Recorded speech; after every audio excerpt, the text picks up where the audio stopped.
हाय दोस्तों, मैं हूं शिवानी कुमारी और आज मैं आपको 1200 मार्क्स एलएल इंग्लिश में आपका प्रोज सेक्शन से 5 चैप्टर है ideas that have helped mankind. तो आज हम आपको ideas that have helped mankind का एक्सप्लेन बताएंगे। जो आपके एग्जाम में 4 मार्क्स के पूछे जाते हैं। 4 एक्सप्लेन रहता है आपको प्रोज सेक्शन से और 4 एक्सप्लेन रहता है पोएट्री सेक्शन से, जिसमें आपको 1 एक्सप्लेन बनाना है। प्रोज सेक्शन से 1 एक्सप्लेन बनाना है और पोएट्री सेक्शन से 1 एक्सप्लेन बनाना है। ठीक है, तो आइए देखते हैं किस टाइप से एक्सप्लेन बनाया जाता है। याद कीजिएगा तो याद नहीं होगा, जैसे समरी समझाए वैसे ये भी समझाएंगे। तो आइए अच्छा से ध्यान दीजिए। देखिए फर्स्ट क्वेश्चन आपका क्या है।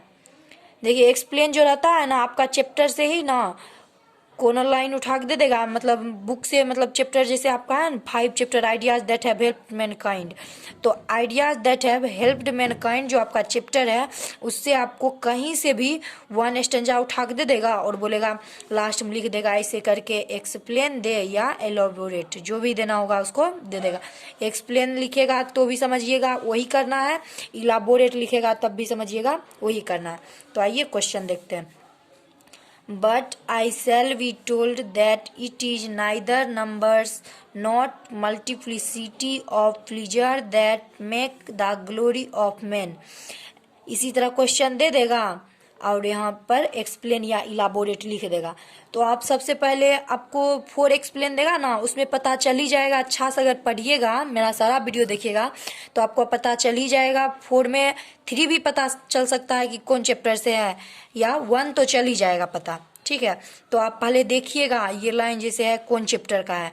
आपको यदि ये लाइन नहीं, मानिए ये एग्जाम में आपका आ गया तो ये लाइन आपको नहीं आता है किस चैप्टर का है, तो फिर 3 और एक्सप्लेन बचा है ना, तो उस 3 में देखिएगा पता चल जाएगा। 1 तो बनाना ही आपको है, जो आपको अच्छा से पता चल गया कि हाँ ये इस चैप्टर का है, द आर्टिस्ट का है या द अर्थ का है, तो जिस चैप्टर से रहेगा उस चैप्टर में सबसे पहले देखिए क्या कीजिएगा। देखिए क्या लिखिएगा, the given line is taken out from the chapter of ideas that have helped Mankind. जिस चैप्टर का रहेगा उस चैप्टर का नाम लिखिएगा, ऐसे करके पहले लिखिएगा the given line is taken out from the chapter of, मतलब इस चैप्टर से ये लाइन लिया गया है। ठीक है, तो ideas that have helped mankind chapter से ये लाइन लिया गया है। It has been composed by Bertrand Russell. Summary तरह ही फॉर्मेट इसमें भी लिखिएगा और जैसे होगा वैसे हम बताते हैं। पहले फॉर्मेट लिख दीजिएगा, एक्सप्लेन और समरी। कितना हल्का है देखिए, 9 नंबर आपका इसमें बनता है समरी और एक्सप्लेन दोनों मिला करके, लेकिन ऑब्जेक्टिव भी बहुत सारा बनता है। तो देखिए ऑब्जेक्टिव बहुत सारा बनता है। उसके बाद फॉर्मेट लिखिए, फॉर्मेट तो याद करना ही पड़ेगा, सब चैप्टर का फॉर्मेट तो याद करना ही पड़ेगा। सब चैप्टर का फॉर्मेट याद कीजिएगा तो सोचिए आपका 20 मार्क्स खत्म है। और उसके बाद चैप्टर राइटर नाम याद कीजिएगा, 30 मार्क्स खत्म है। 50 मार्क्स आपको ऐसे ही आ जाएगा। ठीक है, तो आइए देखते हैं। It has been composed by Bertrand Russell. तो इसके राइटर जो है कौन है, बर्ट्रैंड रसेल है। तो Bertrand Russell was born in 18 मई 1872। और बर्ट्रैंड रसेल जो है उनका जन्म हुआ था 18 मई 1872 में। Bertrand Russell was died in 2 February 1970। He was a great philosopher, historian and mathematician. ये याद रखिएगा हमेशा कि बर्ट्रैंड रसेल जो थे फिलोसफर भी थे, हिस्टोरियन भी थे, मैथमेटिशियन भी थे। ठीक है, याद हमेशा रखिएगा। और कहाँ के थे, तो इंग्लैंड के थे। The given chapter is an essay. तो देखिए यहाँ भी आपका ऑब्जेक्टिव है, फॉर्मेट तो सारा ऑब्जेक्टिव ही है, हर हाल में याद करना ही पड़ेगा। 2-4 बार पढ़ लीजिएगा तो याद हो ही जाएगा। ठीक है, ideas that have helped mankind जो है क्या है, ऐसे है। In the given chapter, the author has described the ideas were helpful in human development। उसके बाद देखिए यहाँ तक फॉर्मेट हो गया आपका। उसके बाद देखिए 1 लाइन गैप दीजिएगा। उसके बाद लिखिएगा अकॉर्डिंग टू द ऑथर। उसके बाद जिस चैप्टर का है ना, यहाँ पर जैसे द अर्थ रहता तो यहाँ लिखते अचीवेट्स, अकॉर्डिंग टू द ऑथर देके अचीवेट्स लिखते। यहाँ है ideas that have helped mankind, तो यहाँ बर्ट्रैंड रसेल लिखेंगे। इसके राइटर जो है वो लिखिएगा, 1 लाइन गैप छोड़ के ये लिखिएगा। उसके बाद आगे देखिए कैसे लिखना है।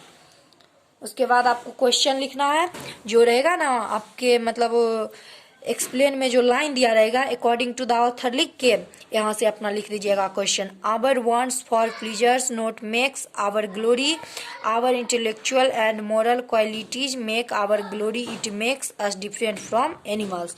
तो आप लिख दीजिएगा, ऐसे 4 मार्क्स मिल जाएंगे। आइए सेकेंड नंबर देखते हैं। Has civilisation taught us to be more friendly towards one another. तो लाइन देख के पता चल ही रहा है कि ideas that have helped mankind का है, तो इसी तरह फॉर्मेट सेम फॉर्मेट लिखना पड़ेगा।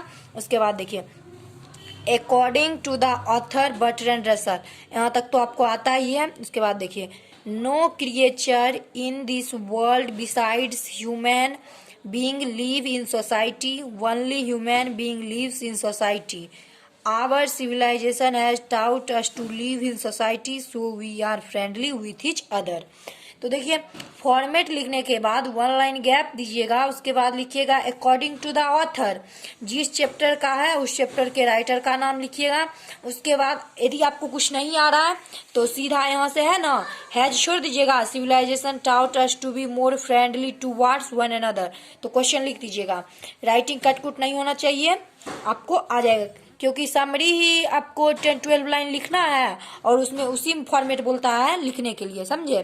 तो फॉर्मेट आता ही है। उसके बाद एक्सप्लेन बनाइएगा। समरी 12 लाइन हो गया, इधर 8 लाइन कम से कम याद रखिएगा, 8 लाइन होना चाहिए एक्सप्लेन, ठीक है। तो फॉर्मेट ही आपका 8 लाइन है, जिस तरह से याद करिएगा वैसे याद होगा। पूरा याद करिएगा तो और भी बेस्ट रहेगा, नंबर ज़्यादा उठेगा। तो आइए थर्ड नंबर देखते हैं आपका क्या है। The most important and different steps were taken before the dawn of his at what state language began is not known। तो आइए देखते हैं। द गिवन लाइन, आपको तो फॉर्मेट पता ही है ना, सेम फॉर्मेट है, सारा सारा सेम फॉर्मेट है। देखते हैं इधर भी सेम फॉर्मेट है और देखिए इधर भी सेम फॉर्मेट है। फॉर्मेट सबका सेम रहेगा, जिस चैप्टर का रहेगा ना उस चैप्टर का समरी का एक्सप्लेन का फॉर्मेट सेम रहेगा। तो देखिए इसका पता है। उसके बाद आइए देखिए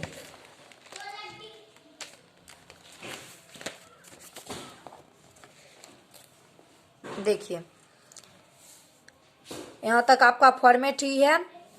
उसके बाद देखिए 1 लाइन गैप है। अकॉर्डिंग टू द ऑथर, जिस चैप्टर का है उस चैप्टर का राइटर का नाम लिखिएगा। उसके बाद क्वेश्चन लिख दीजिएगा। क्वेश्चन लिखिएगा, 9-10 लाइन हो ही जाएगा। Language played an important role in human development. Without it, knowledge could not be transferred from one generation to another generation। तो देखिए आप सब देखिए, मतलब लिख लीजिएगा। यदि कहीं से आप पहले से ही नोट कॉपी रेडी किए, कहीं पढ़ते होंगे तो और भी बेस्ट है, वो भी देखिएगा। और हम जिस टाइप से हम समझा रहे हैं वो भी देखिएगा, जो आपको आसान लगे वो याद कीजिएगा, ठीक है। और नोट कॉपी बनाते जाइएगा, अधिक से अधिक वीडियो शेयर कीजिएगा ताकि और भी स्टूडेंट पढ़ सके। और 12th में स्टोरी ऑफ इंग्लिश बुक हो गया, वो भी आपको पढ़ना पड़ेगा 100 मार्क्स के साथ। और उसके बाद 100 मार्क्स रेनबो पार्ट 2 का जो बुक है उसमें यदि आपको कोई भी क्वेश्चन पूछना होगा तो कमेंट बॉक्स में लिखिएगा, हम लिंक डाल देंगे, ठीक है। All the best.